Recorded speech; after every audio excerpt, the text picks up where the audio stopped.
go through Liverpool's upcoming fixtures then. Obviously, we know we beat Villa before the break. Up on Saturday, the 12:30 kickoff in Wolverhampton. Liverpool take on Wolves. We then got Lask in the Europa League. West Ham at home. Then Leicester City at home in the EFL Cup third round, which another year I'd totally forgotten about that being a thing. Away to Tottenham Hotspur on the 30th of September. Then we've got Union St Gilloise visiting us at Anfield for the 8 o'clock kickoff on the 5th. Brighton and Hove Albion away from home before the next international break. Dan, how are we feeling about that? Anything stand out to you?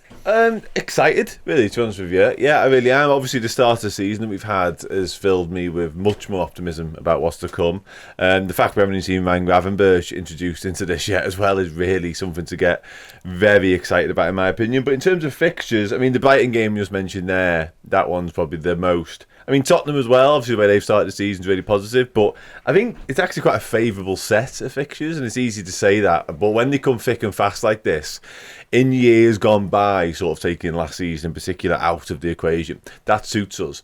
And we look at little spells in the season and go, well, that looks tricky. And all of a sudden we emerge from it smelling the roses. And you go, okay, sound, because that's what Klopp historically has got us sort of geared up towards, and everything's been sort of pre-planned towards runs of fixtures like this one and like the ones we're going to see the back end of this year as well, towards Christmas obviously. So I'm really optimistic about what we're capable of, certainly in this next little block, because I've always said this, Liverpool under Klopp are at their best when these games keep happening. Playing every 3 days suits us down to the ground when we're playing well. Yeah.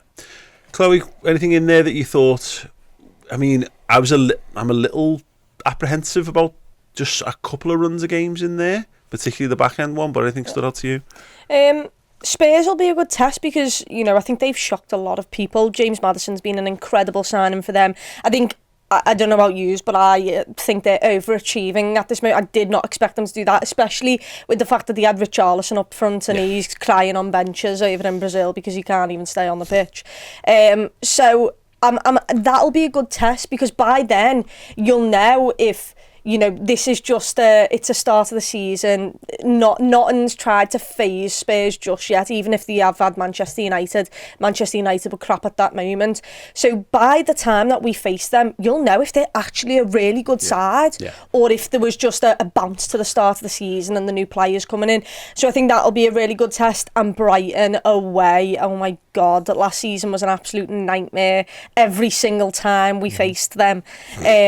And that'll be an incredible test as well, especially with their additions. You know, Ansu Fati, we haven't even seen what he's going to be like, but I can only imagine he's going to be absolutely thunderous for them. So there's two really testing games towards the end. I'm happy that the game that, and I don't, let me touch wood.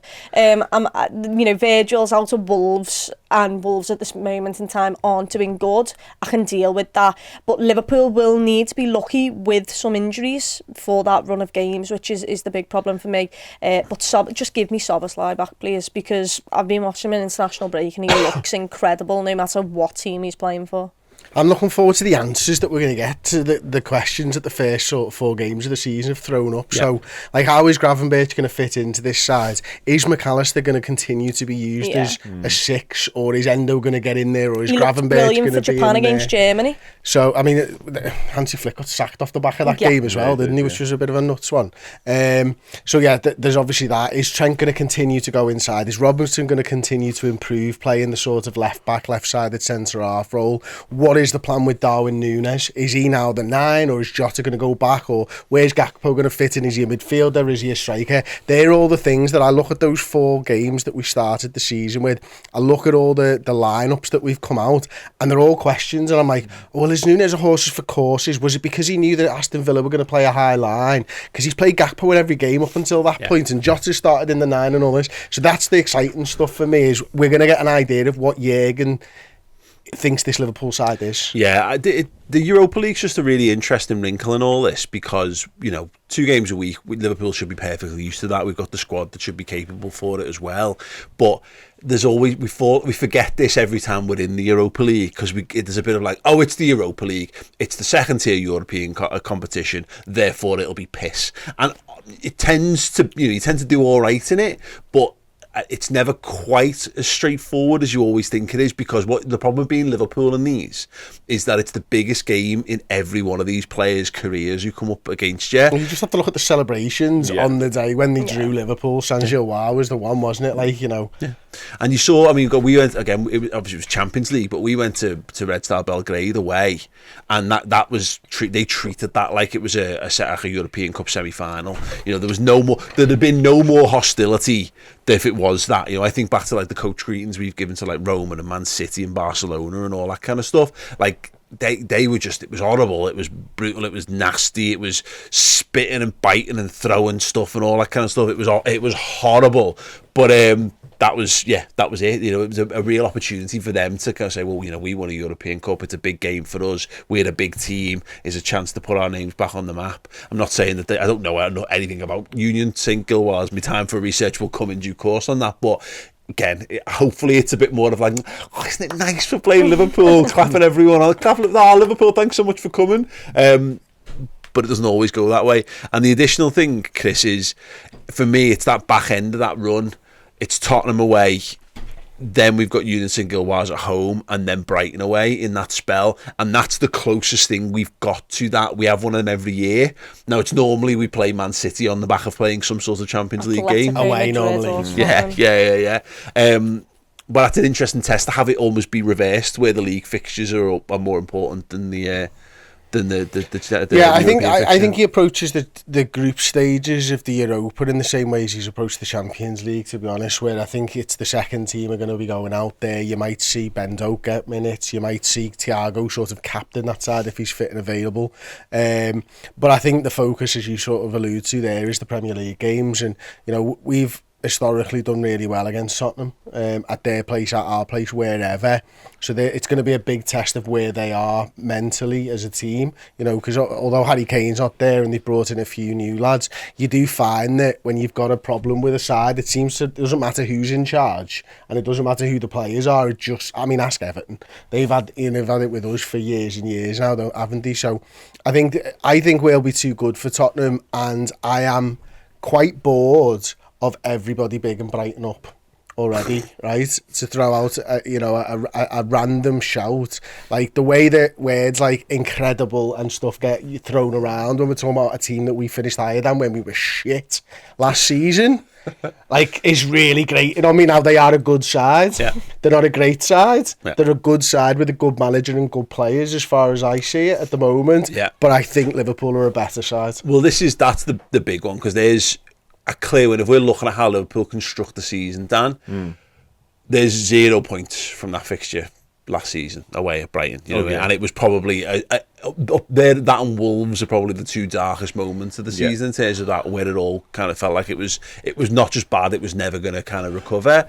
If you're going to chart your way to getting more points this season and being more competitive, then, you know, Brighton, because Chris is right, look, they're a fabulous little team.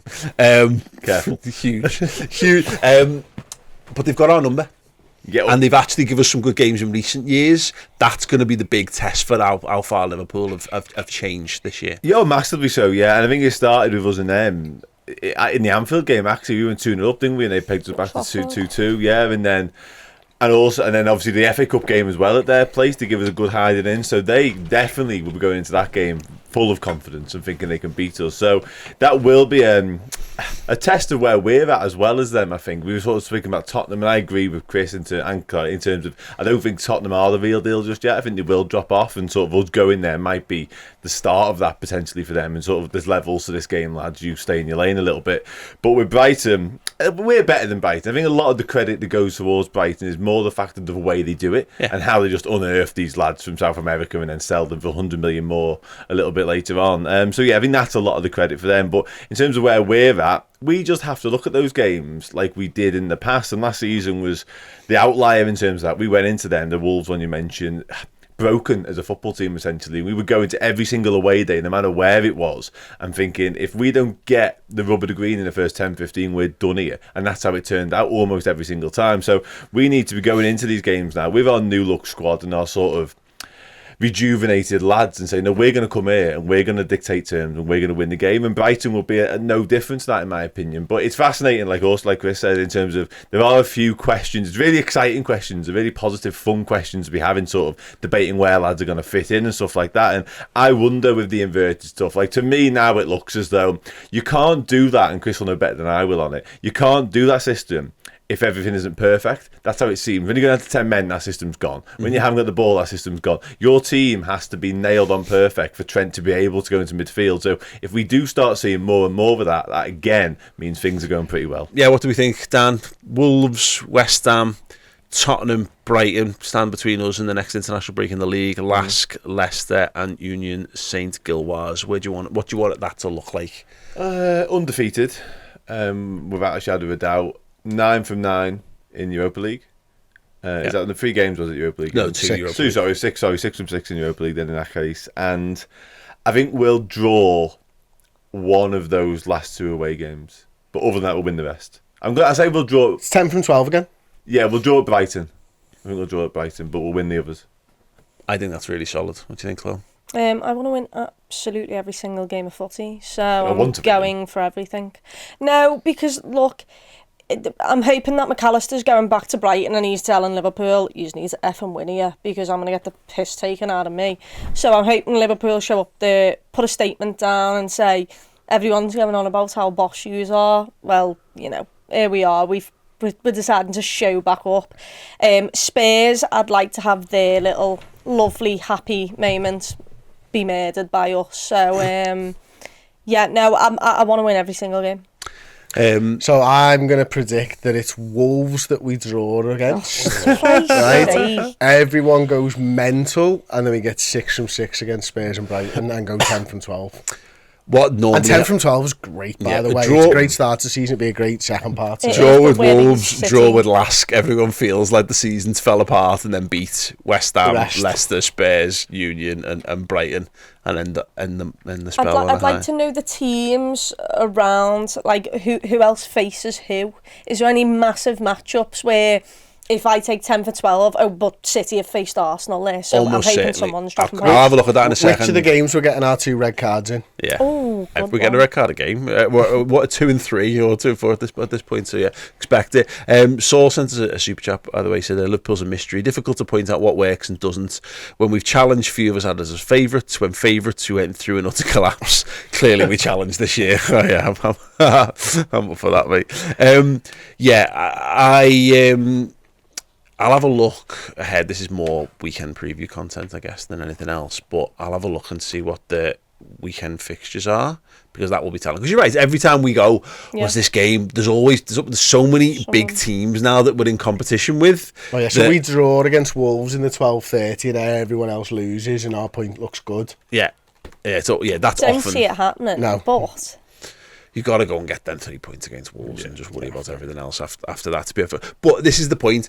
That little run, the Spurs, Union, Brighton thing, particularly those 2 big away games in there. And I know we've got a decent record against Tottenham, whatever, but they're the ones, they're surprising. They're the ones where, are we a 4th to 6th or 3rd to 6th challenging team, or are we a team that's going for above and beyond? Because I'm not saying you have to go there and win them in style, but you find a way to win those games, I think, if because it's the 6-point nature of it, isn't it? You kind of weirdly almost afford to drop the occasional weird couple of points in mad draws against teams you wouldn't expect, because those teams always then go and pull a shock against someone else that you're not expecting.